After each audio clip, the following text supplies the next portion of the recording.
Our next presenter is Jessica Zufolo, and she is Deputy Administrator of USDA Rural Utility Services. She oversees 65 billion, get the number right, billion federal loan and grant portfolio that finances water, waste treatment systems, telecommunications and broadband networks, electric utilities, smart grid, and renewable energy infrastructure projects in rural areas. She also manages USDA's interagency activities on public safety, broadband funding, and deployment issues. With that, let's welcome Jessica.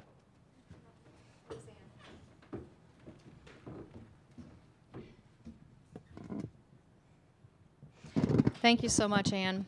I want to thank Neil Conklin from the Farm Foundation and Ann Jorgensen and everybody at the Farm Foundation for including USDA Rural Development in today's discussion. We really appreciate being here and having a chance to discuss the work that we do to provide financing opportunities for rural, low-density, high-cost areas to access technology.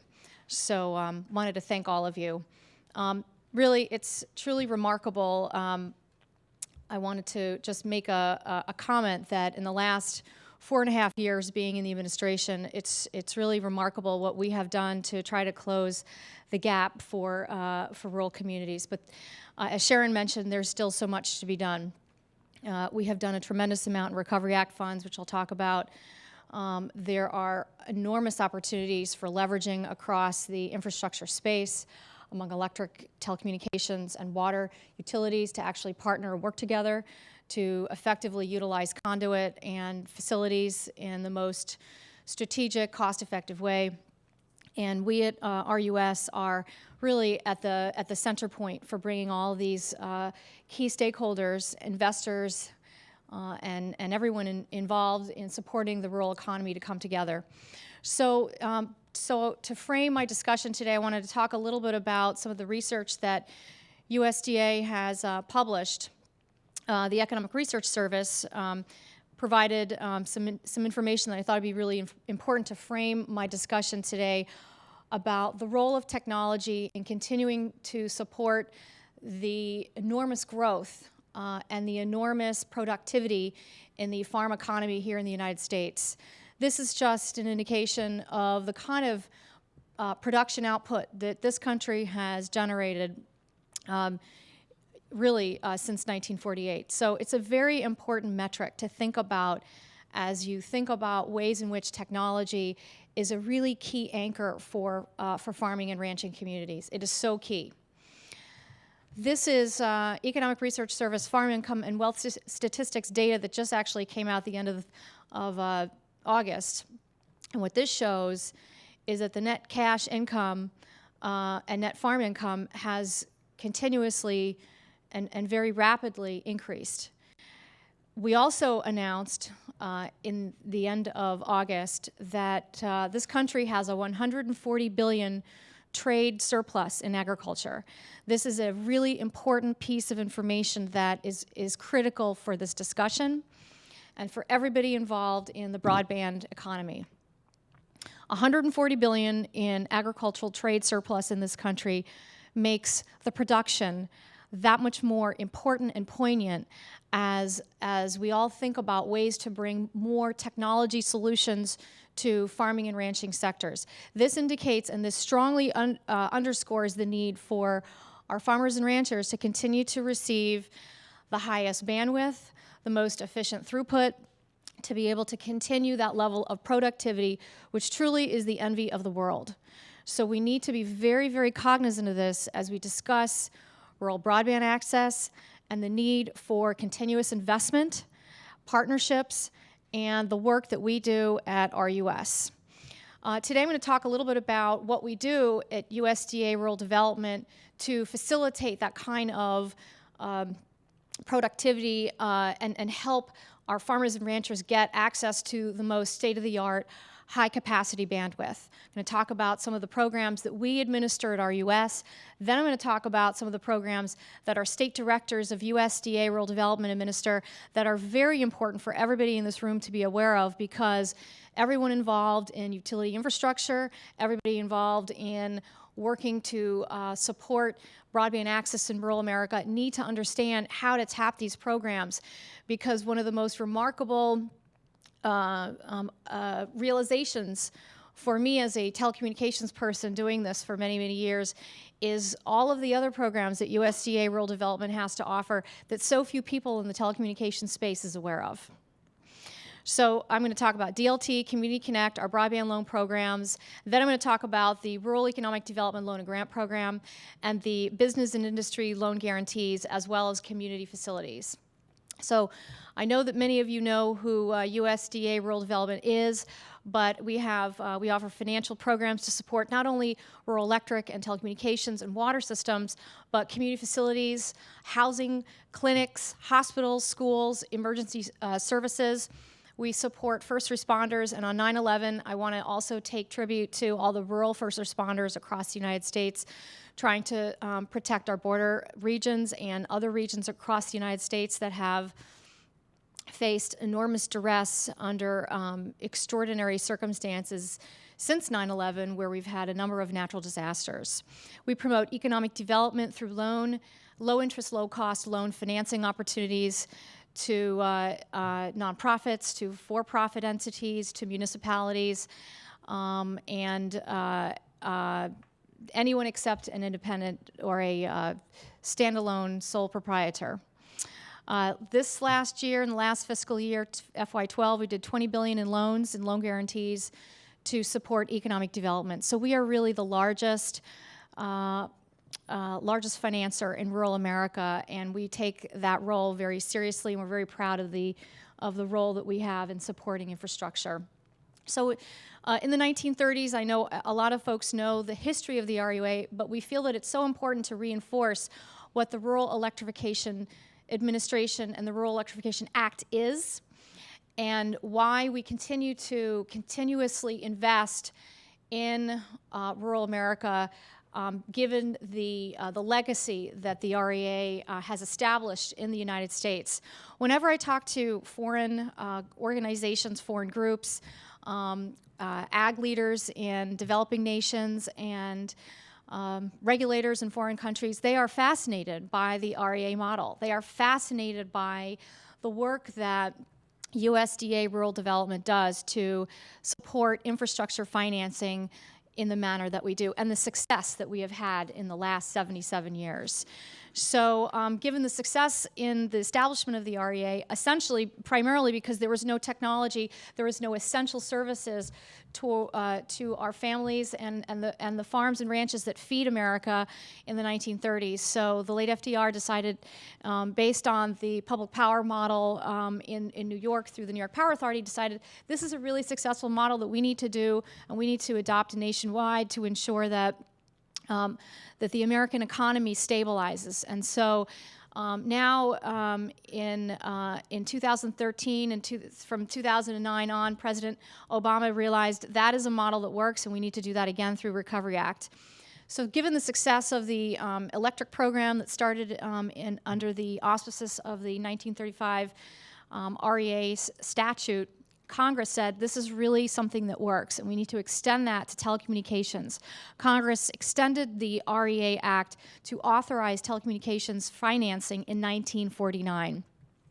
So, the Telecommunications Infrastructure Loan Program is an extension of Title II of the REA Act, given the solid success rate here since the 1930s and extending it to 1949. Since 1995, RUS has been financing telecommunications networks that have been broadband capable. That is an underwriting requirement that we have had prior to the 1996 Act, so we take it very seriously. We've invested close to $22 billion in infrastructure projects since 1949 in communities of a population of 5,000 or less, again, targeting the most remote, rural communities that are extraordinarily underserved, that do not have the kind of capital access opportunities that other communities would have.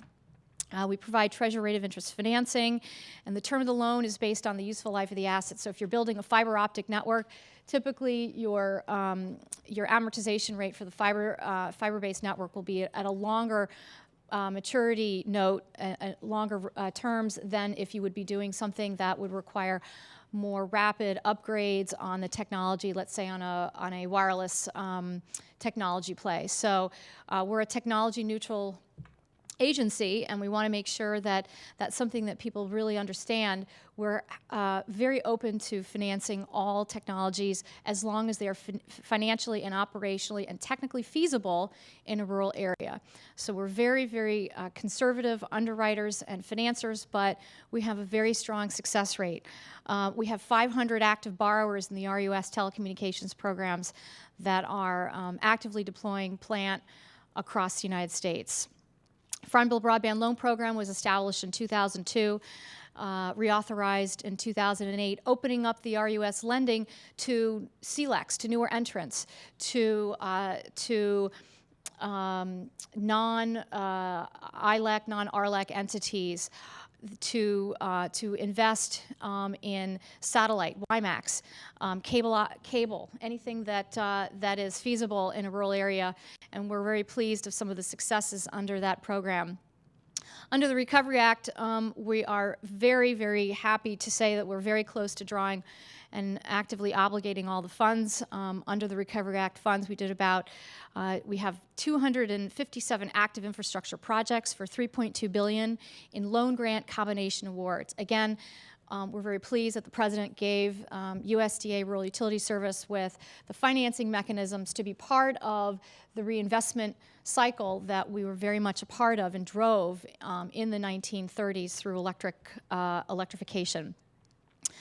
We have field staff across the United States that many of you know. We're a very, very unique agency in deploying electric and telecommunications experts across the United States that work directly with rural communities and all the stakeholders in the rural area to basically learn about the RUS loan programs, to utilize the investment opportunities that we have.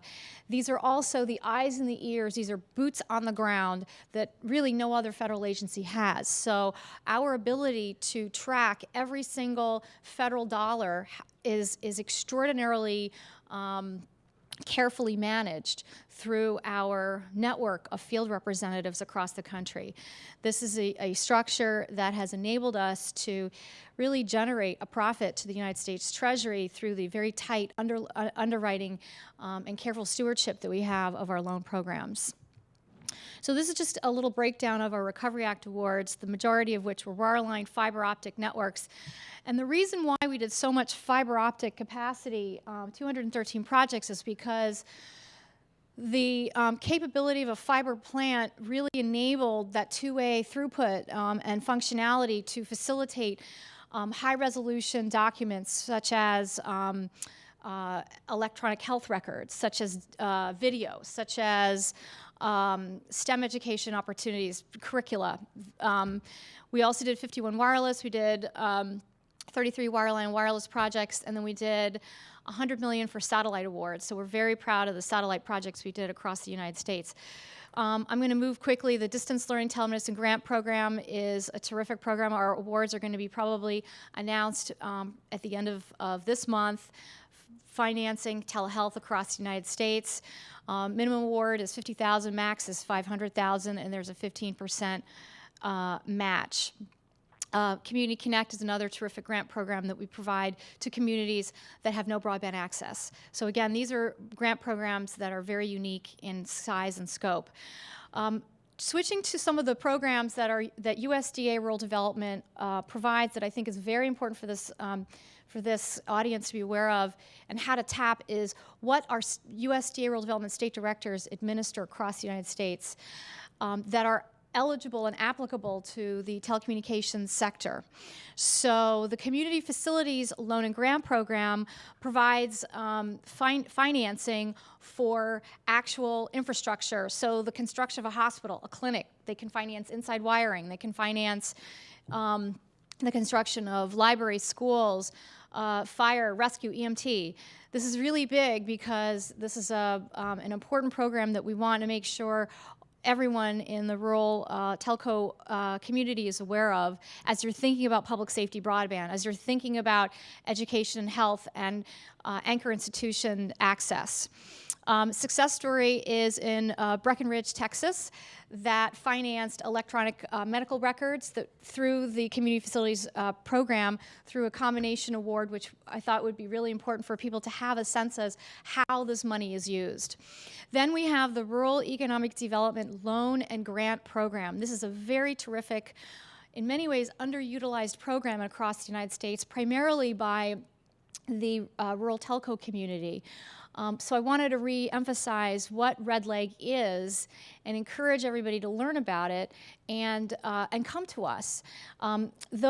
So the Red Leg program is essentially a relending program back out to the community, primarily for economic development projects.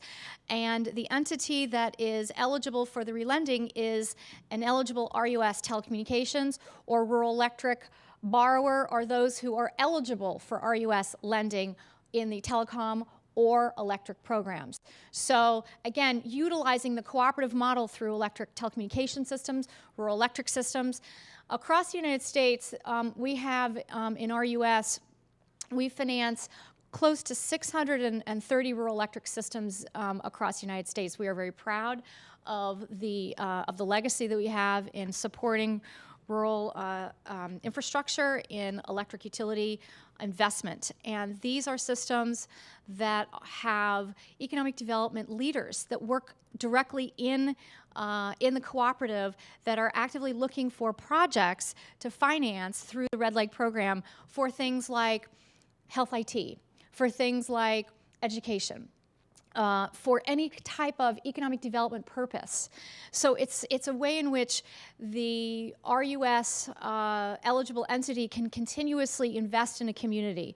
This is the kind of program that we really want to see more folks use, because it can be used for a variety of purposes that telco systems and communities and all stakeholders need to be aware of. So the maximum amount is $300,000, and under the grant program, and $10,000 minimum. Maximum loan is $1 million, and minimum is $10,000. So one of the success stories is in the Kossuth Regional Health Center in Algona, Iowa, where they installed integrated technology for an electronic health system. Why do I continue to talk about EHR? Because there's such a groundswell of interest across the United States among rural critical access hospitals for how to finance health information technology. And for small rural critical access hospitals, which are hospitals of beds of 50 or fewer, are really trying to figure out ways in which they can invest in health IT and upgrade and move from analog to digital patient care. RUS finances broadband access to and from the hospital or the clinic, and then Red Leg and community facilities can finance the actual hardware, software, and health IT costs for adoption. So these are real, think about these as adoption programs, because they really do a lot. Then finally, the Rural Business Service is another agency within USDA Rural Development that provides loan financing to the private sector for community and community-based organizations to improve economic conditions. The eligible threshold for business and industry loans is $50,000 or less. So again, it's another vehicle that the telco sector can be thinking about as you're looking at ways to invest. This is a map of the United States on the USDA Rural Development website. I always want to show this because this is how you can actively figure out and obtain information about what we do across the United States and how you all can learn more about eligibility and about all the details for applying for these programs. People that you need to know are a large cross-section of folks that we work with every day. So we want all of you to be thinking about working with our state directors of USDA Rural Development, which I've said. We have 47 state directors. A couple of state directors cover a couple of states, so please get in touch with them. You can click on any state on this map, and it'll launch the RD webpage for that state and show you all the state offices and the state director and how to reach them. our field representatives, as I've mentioned, in the electric and telecommunications programs, and then borrowers and grantees. These are people that are eager to tell their story and talk about their success. And then stakeholders that we find are critical for sharing success stories, for models, and for partnerships, really, and for opportunities for further advancement and investment are electric and telecommunications cooperatives and independent borrowers that we work so closely with, rural water systems that are borrowers and grantees of the RUS, rural farm bureau leaders, and folks that work across the country that represent our farmers and ranchers that we care so deeply about, and then rural health and education organizations, and then rural economic development organizations, the National Rural Economic Developers Association, the Appalachian Regional Commission, the Denali Commission, and the Delta Regional Authority, to just name a few. These are partners we work with. These are people that and organizations that provide funding to cover the equity match for a lot of our programs. So be thinking about strategically leveraging all of this. And then finally, I want to just make a plug for the cooperative extension community that we feel is so underutilized, really, in the telecommunications and technology community, because like rural development, if you visit the National Institute of Food and Agriculture website, which is listed at the bottom, they too have rural economic development centers. And these are staffed by people who are experts in rural agricultural research that can finance the research that Sharon Strover and others have really been doing that provides some real insights into the economic challenges that we all face in deployment. They work across the United States through the land-grant university system that is really a key pillar of what USDA is all about. So we want to make sure that, that the extension community is visited. We encourage everybody to speak with the extension leadership because they're also interested in technology and supporting advancement of broadband access. NIFA supports 4-H programs that touch 6 million kids every year to promote youth adoption in STEM. These are things that the telecom sector, or really most tech folks, don't even recognize or realize. They also finance the opportunity for GIS mapping skills to support wildlife refuge systems from the Caribbean to the Pacific to Maine to Alaska. And these are just some examples of how to leverage everybody across USDA that's really focused on the same thing. So an example in Iowa is some of the 4-H kids in Iowa tested the effectiveness of mapping using iPhones to compared with GPS units. So there's some really neat innovation going on there. And then, of course, what we need to be thinking about as a community moving forward in terms of the ongoing momentum that we have really generated here in this country towards production in the agriculture sector and what is needed. And what is needed is reauthorization of our current statutes. So, you know, to ensure that that level of success that I've talked about in the beginning continues to the momentum that it has, and how allowing for rising farm income to continue, we need, you know, certainty. We need more certainty, and right now we don't have any certainty because we don't have a statute currently that reauthorizes what we do. So dairy producers, and then in RD, job seekers in rural America, the people that are our consumers of technology that work on farms, work on ranches, are eager and hungry to continuously work and grow the rural economy. So with that, I thank you very much for having me.